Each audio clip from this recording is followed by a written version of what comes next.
This place is amazing. It's just such a beautiful mooring. I get to look out on a field full of geese, get to moor under a tree with lovely dappled light. Peace, tranquility. I can't think of anything better. There's nowhere I'd rather be.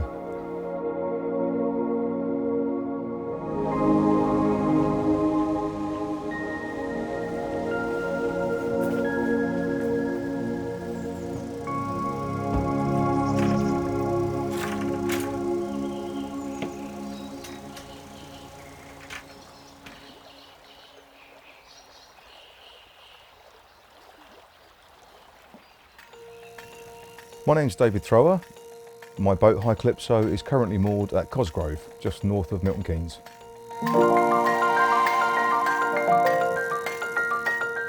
When I was a kid, I used to do a lot of fishing on the canal, and I'd see the narrowboats go past, and I used to think that must be a really lovely way to spend your day.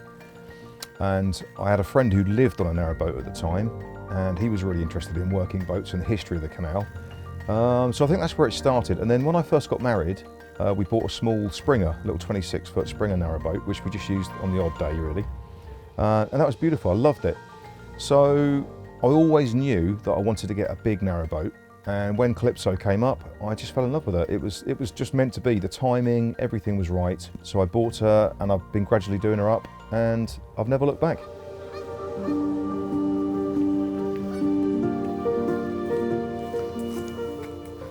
I bought a High Calypso just before the lockdown, funnily enough. I've been slowing down a bit because I've been a commercial photographer for 21 years, and it had been really, really full on throughout that whole time. There was a lot of pressure to run the business, a lot of pressure on delivering, and I just got really tired and probably burned out, to be fair.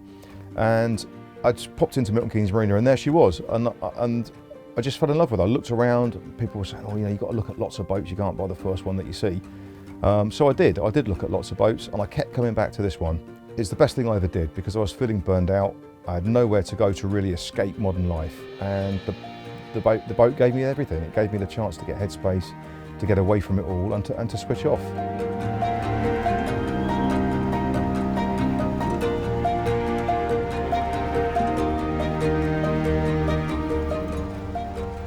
The experience of narrowboating for me far exceeds the expectation. I knew I'd love it because we'd had a little boat before and because of my history of interest in canals, but having a big boat, this one's 60 foot long, which it means it's easier actually. The longer the boat, the easier they are to manoeuvre, but I've got room to spend a long weekend on here and not feel cramped at all.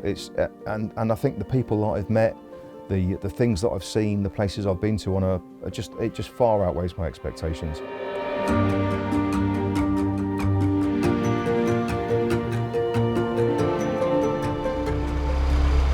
So a typical journey for me would be about 5 miles, which would take me probably 3 to 4 hours.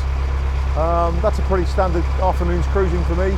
It gives me a chance to stop and have a cup of tea somewhere, say hello to a few other boaters who are always very friendly, and that's a lovely cruise time for me. And at the moment we're just heading south, just outside Old Wolverton. So we've come through Cosgrove, which is a bit of a mecca for narrowboating. As you can see behind me, there's about a mile of narrowboats moored up, some permanent moorings, some temporaries, and it's this Cosgrove and Stoke Broom will be two of the real popular spots for narrowboating in this area.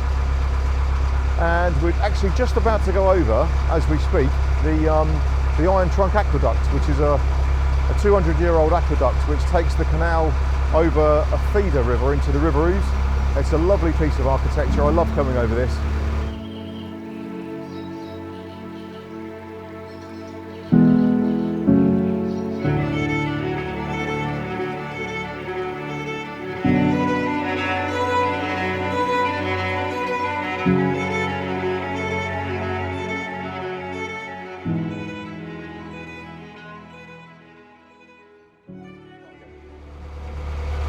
People are often nervous of locks. I was when I first started my journey on the canals, but actually as long as you're careful and you take your time, locks are actually great fun. They're an incredible piece of Victorian engineering. The secret to locks, in my opinion, are just to take your time, Open them very carefully and very slowly once you're in.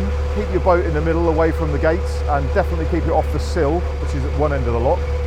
So as long as you hold your boat somewhere in the middle, you open the gates slowly, you take your time, you stay focused on what you're doing, and they're actually great fun, and you get to work a piece of Victorian history.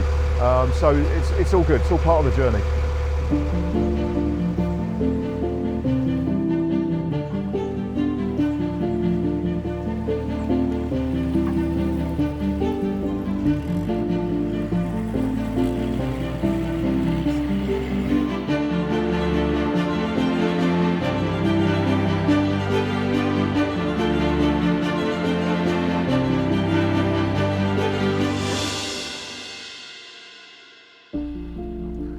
Well, that was another lovely afternoon out on the boat. What more can you ask for? Sunshine, wildlife and fresh air. Perfect.